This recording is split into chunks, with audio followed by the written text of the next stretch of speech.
Could WWE be adding a major gimmick match to next year's WrestleMania? Also, a SmackDown superstar is set to compete for Pro Wrestling Noah in Japan. And could another WWE superstar be returning very soon? More on that later on. Hello everyone, Jack and Andrew here with the news. We're starting off, Andrew, with the very exciting, possibly, development from Sportskeeda, who are suggesting that after the reports of Hell in a Cell being discontinued, the Hell in a Cell pay-per-view, of course, or the premium live event, there have been talks of scrapping off Money in the Bank as an event as well, and shifting the men's and women's Money in the Bank matches to WrestleMania, like what it used to be. I used to love it. That used to be one of my favourite parts about WrestleMania, looking forward to the Money in the Bank match, who was going to win it. And I think that's a good idea.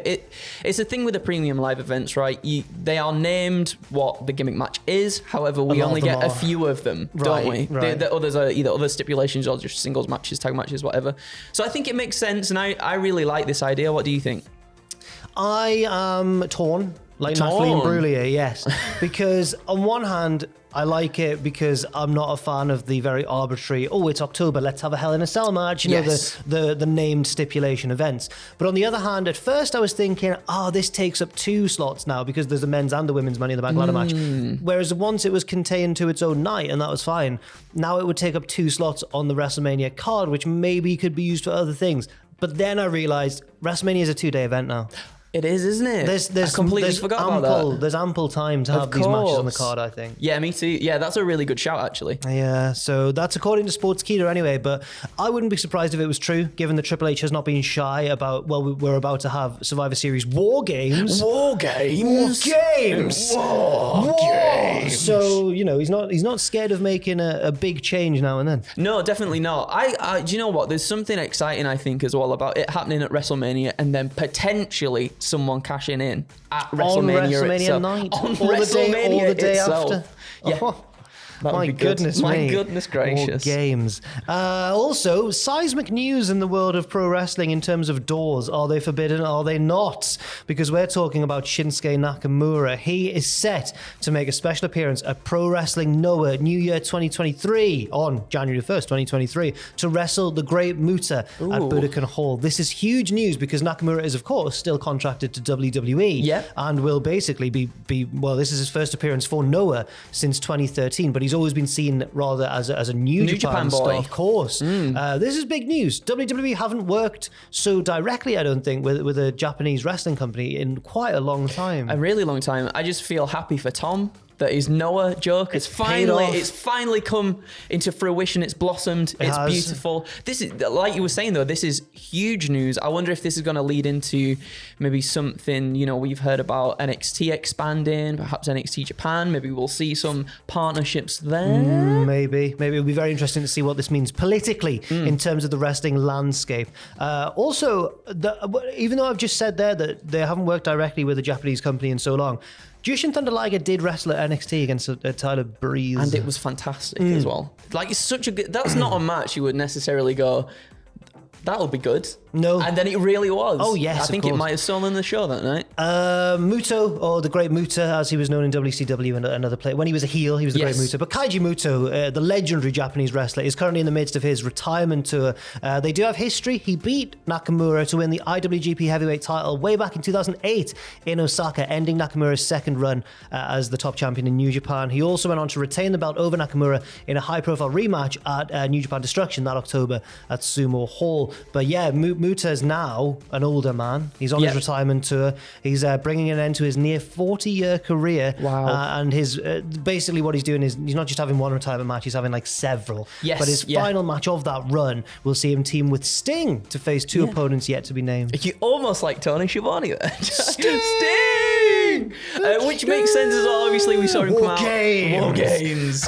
We saw Kaiji Muto turn up, didn't we, on Rampage, and then him and Sting had a little bit of a friendship reconnecting type thing. So that makes sense. I think a lot of us were sort of speculating that would be something that had happened. So I'm excited to see what this is going to be like against Shinsuke, though. He's got a real like smorgasbord of opponents now, which is quite exciting to see. And I guess that's what you want for a like a final run as well, isn't it? Absolutely. Will Ospreay's trying to build heat for his ongoing clashes in New Japan by reacting to this on Twitter, saying Shinsuke is so mad that the international title is gone. He went to Noah instead of New Japan. Everybody blamed Naito for being a greedy. Well, he started to swear. Frankly, Ospreay did for starting this BS. Frankly. But he's been kind of using that for his own character work in New Japan. But the main takeaway here is, Nakamura versus Muta. Excited. They've got history and it's unlikely. I wouldn't have thought, WWE and Noah. That's not. Me neither. But things are certainly changing under this Triple H regime. Fair play. Speaking of relations between WWE and Japanese promotions, it's time to get an update on the Carl Anderson situation. Anderson and Gallows obviously recently re-signed with WWE, but Anderson was still the never openweight champion in New Japan, and New Japan have said, well, he needs to bloody defend his belts, and he's been quiet on it. Yep.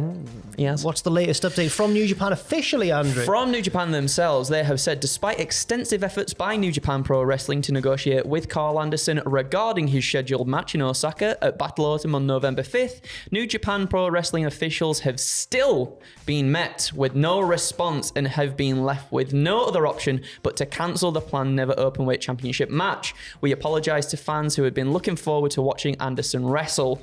And after a challenge from Yujiro Takahashi... Tokyo Pimps. He's got it. I've met Takahashi. Was he good? Was he a nice boy? Yeah. And at the direct request of Hikuleo, Osaka will now see a non-title special singles match between Yujiro Takahashi and Hikuleo. Just for a little bit of context, the Hikuleo was set to take on Carl Anderson, so that's why he's in the mix here.